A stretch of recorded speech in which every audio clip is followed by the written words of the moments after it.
A Gift for the Woman at Brookfield Pines by Corn Connick.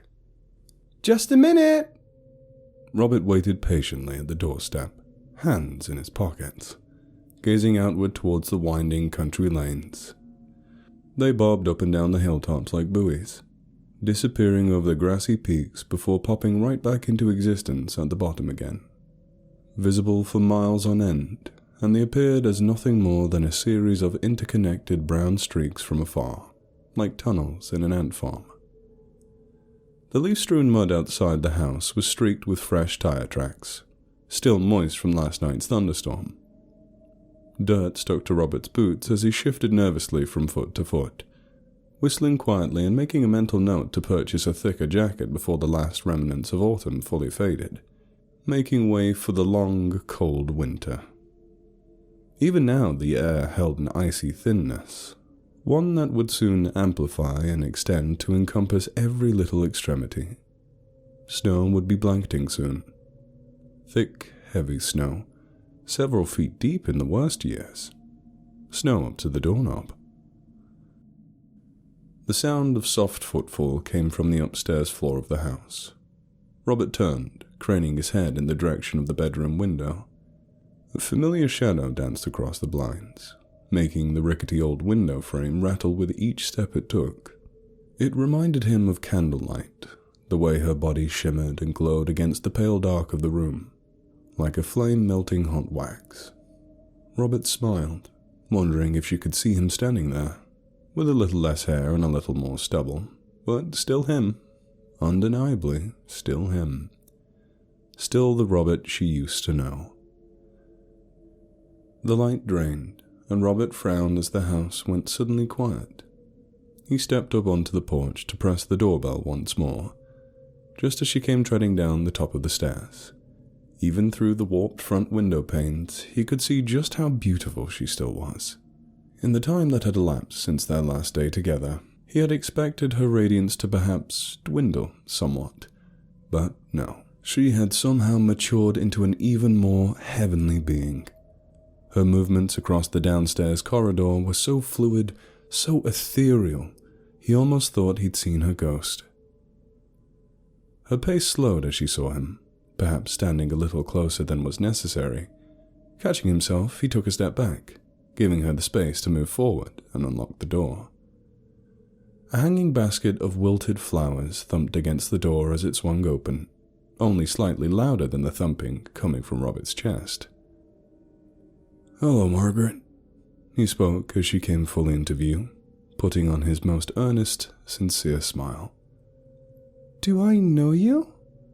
Her voice was like an angel's, yet her words pierced his soul like a dagger.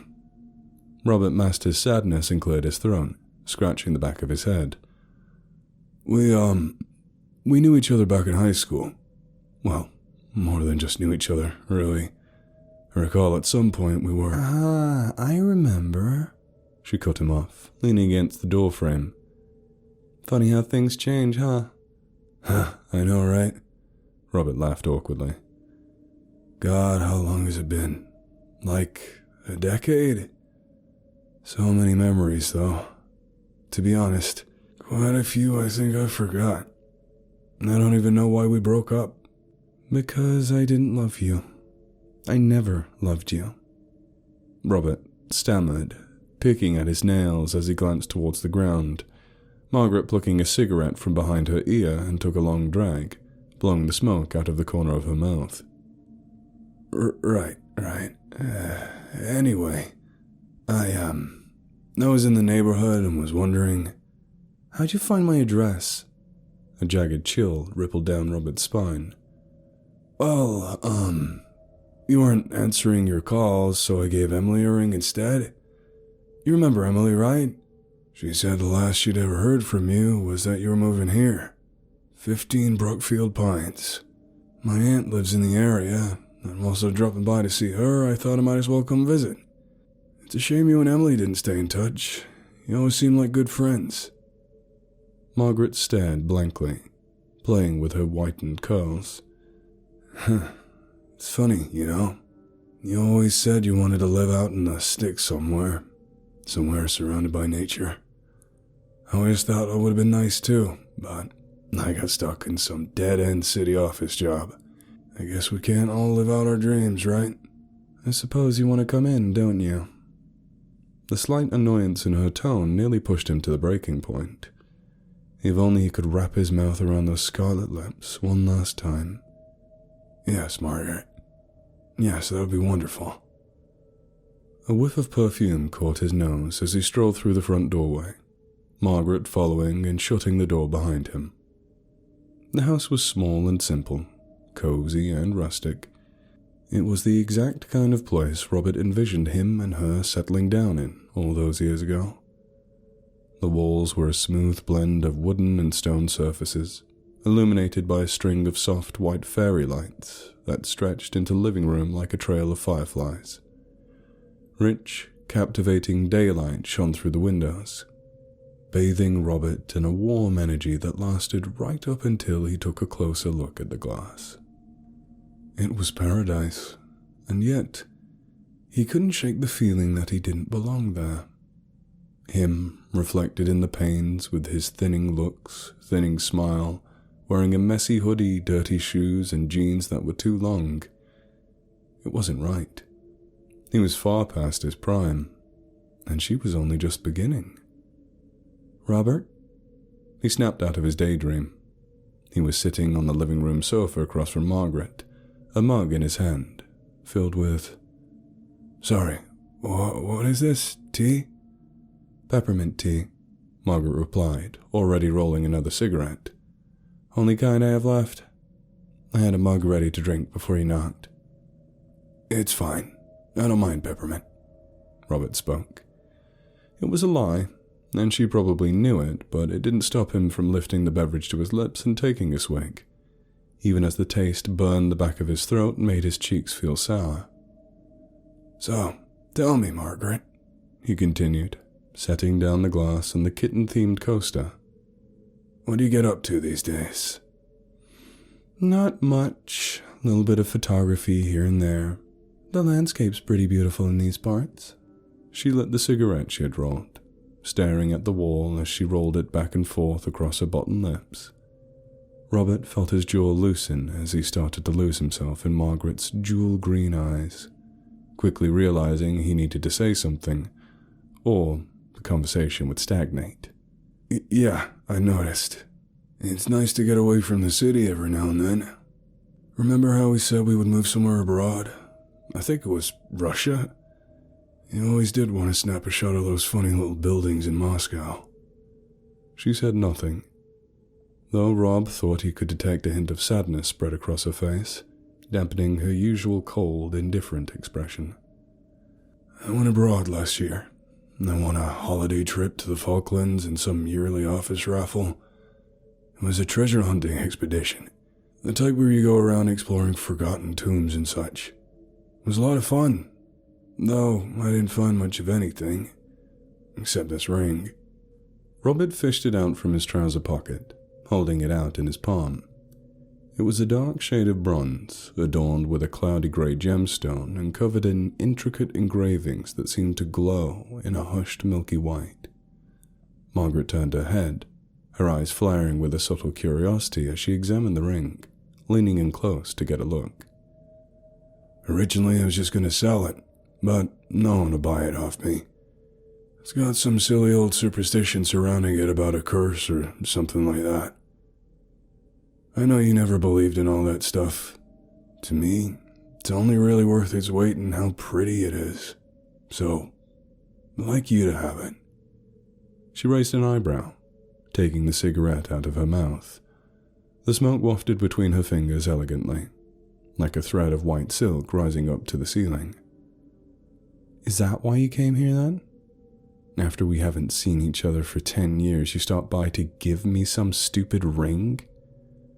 I mean, I'm sorry, Robert, but we're over. We've been over for just over a decade now. Yes, I used you, and yes, I broke your heart. And yes, it was a stupid and soulless and irresponsible thing to do, and I'm sorry, but I don't want to get back together.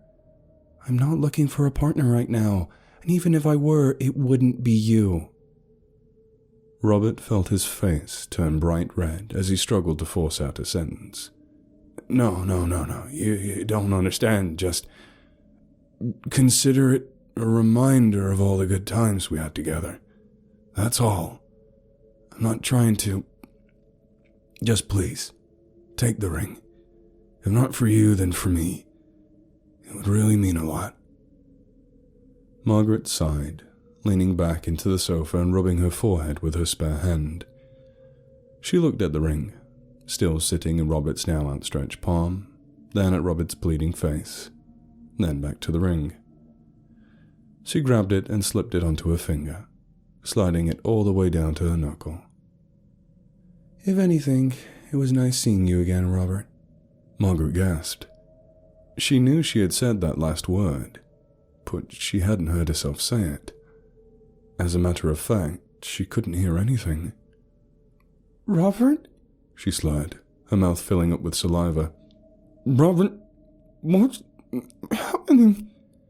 She raised her hand to her face. Instead of grey, the ring's gemstone was now glowing a fiery red, the patterns twisting and spreading outward across the skin of her finger, warping it to a saggy grey heap of flesh and muscle. Snot filled her nose in an instant, dribbling onto the floor as it leaked from every pore on her face. "I know you can't hear me," Robert began, standing up. "But I'm sorry you never loved me." Margaret shrieked, but no noise came out. She felt her entire mouth swelling up like a water balloon, filling with more and more saliva until it was drooling down her chin like the juices of a ripe mango.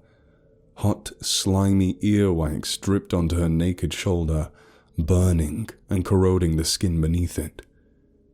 "I'm sorry I was never good enough for you, or your friends, no matter how hard I tried to keep you happy." Margaret's entire arm was wilting, the skin melting onto the ground as it fell from the bone. The pattern ingrained itself all the way up her shoulder as she tried desperately to wrench the ring off her finger, but to no avail. Her white, fluffy slippers burst open as sharp, jagged toenails pushed themselves through to the outside, rotten and yellow. "I'm sorry about that worthless ring, and the one I offered you in that little velvet box on the day we broke up." Margaret staggered to her feet, her vision blurring. Thick clumps of shriveled, discolored hair fell from her scalp, littering the floor. She swayed back and forth as she stood, reaching out for something, anything to keep her balance.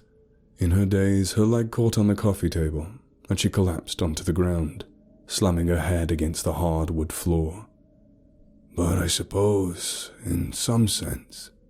Her pale, shrunken legs seized as her splintered skull began to collapse in on itself. Blackened, misshapen teeth went flying from her mouth as the shaking spread all the way to her head. Robert swallowed and crouched beside her decaying body, caressing a strand of mottled hair away from her face so delicately. "That ring is priceless to me." The shaking stopped, and all was still. Robert turned the body over and observed the ring, the fierce red of the central gemstone now having diluted back to its original shade of grey. He reached out to pluck it from the finger, hesitating as he was inches away from the flesh. "No," he thought to himself. "She looks much better with it than without." And with that, he let himself out.